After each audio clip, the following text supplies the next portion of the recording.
Hi everyone, and welcome back to Karina's sewing room, my sewing room. I'm Karina. It's Friday again. And last week I talked about using these two fabrics and hack a pattern. I've done it. And let me show you first what the pattern pieces normally look like. Let's see. So this is one of the pattern pieces.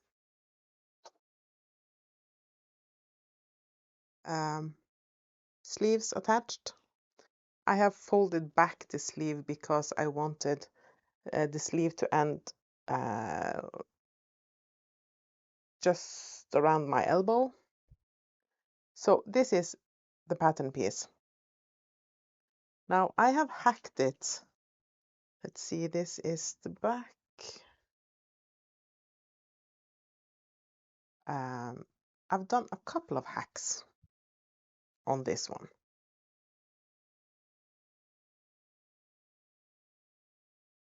We're gonna move over to the cutting table.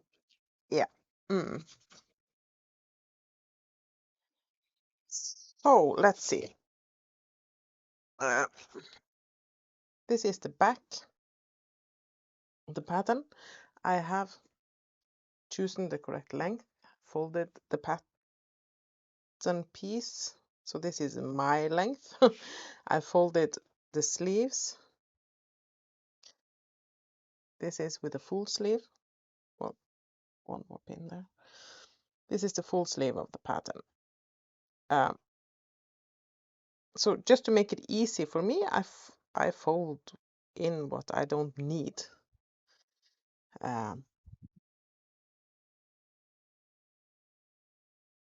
Let's see. Oh, stupid pins.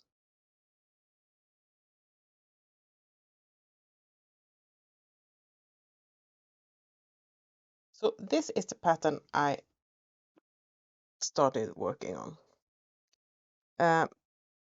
The one thing I always do before I hack a pattern is to copy the original. So I did that, and then I started to hack it. No, it's this way. I did a few hacks on this. As you see, I scooped the neckline in the back, and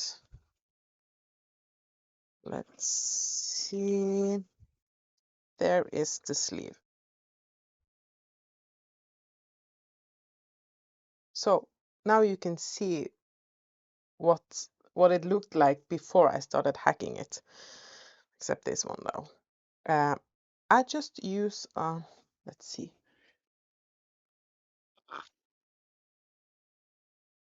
Sorry if I'm in the way. I used a curved ruler, placed it on the pattern piece, and drew a line. Easy. This is, well, you don't have a seam that ends under your arm because it's a wide sleeve. So I figured out where approximately the armhole would be, and I went from there and just made a cut all the way to the neckline. So now this is the pattern piece. Normally there is a seam on the top of from the neckline and down the arm. I didn't want that. I wanted a full sleeve. So I did the same on the others on the front, and then I taped the two sleeves together. So this is the front sleeve, this is the back sleeve. Put them all together, and as there are a seam allowance on the pattern from the neckline to down the arm, down the sleeve, I overlapped. I'm not sure if you can see. I overlapped it so to get rid of that seam allowance, and I also marked the pattern piece so I would remember to add seam allowance on both sides. And I did that on the front and the back too. Add seam allowance. So that's the changes that I did to this pattern. So this is what it looks like. Ow.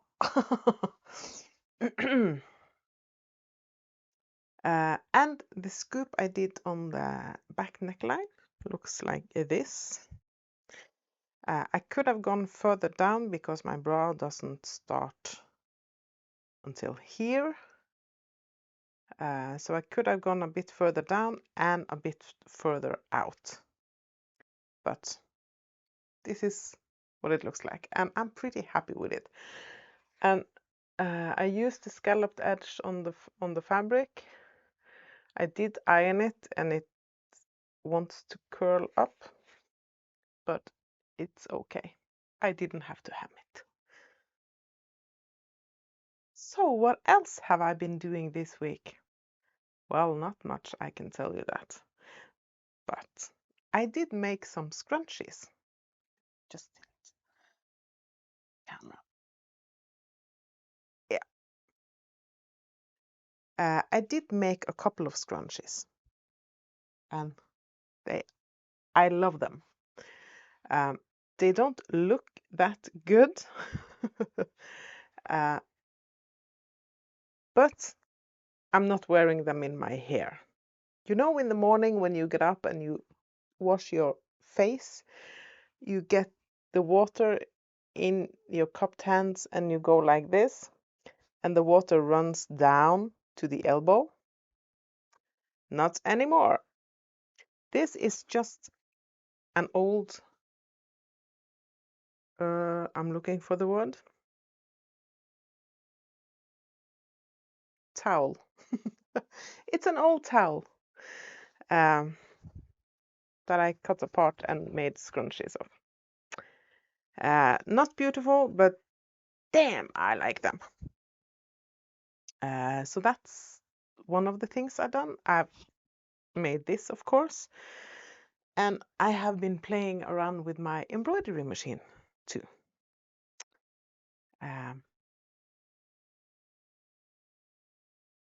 Doesn't this look cool? And yes, it does look three-dimensional. And I've made 3 of these. I am gonna put them together. I'm gonna either make a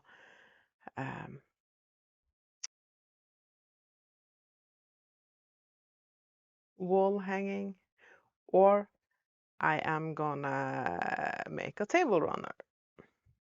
Not sure yet, but I have to make some more. And this is from this pattern is from Sweet Pea. I can leave the link down below. I watched Sue from OML Embroidery make one of these last Saturday. Well, she didn't make it, but she showed us how to put them together to get the correct effect. So I've made these. What else have I been doing? Not a lot. I watched a lot of YouTube, and I mean a lot. I can't even tell you how many hours, but yes, a lot. And I watched Stacey J and Julie Sews Her Own Clothes make the Mellard coat. And I kind of wanted that coat too. So I've ordered some fabric. It was on sale, 50% off.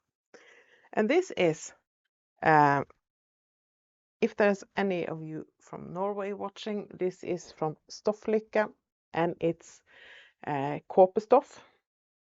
They had it on sale in this color. So I thought, well, I'll try it out. So for you who didn't understand what I was saying in Norwegian, this is literally called coat fabric. Yeah. So I got 3 meters, I think, of that. And of course, I couldn't stop with just buying that. So I got some vinyl, black vinyl for my bag making. And because it was on sale, and I got some more black vinyl. I'm not sure if this was on sale. Not sure, but it's black vinyl, also from Stofflykke, which translated to Norwegian is fabric happiness. And every package from them comes in this beautiful plastic envelope. And I also needed some needles for my serger cover stitch. So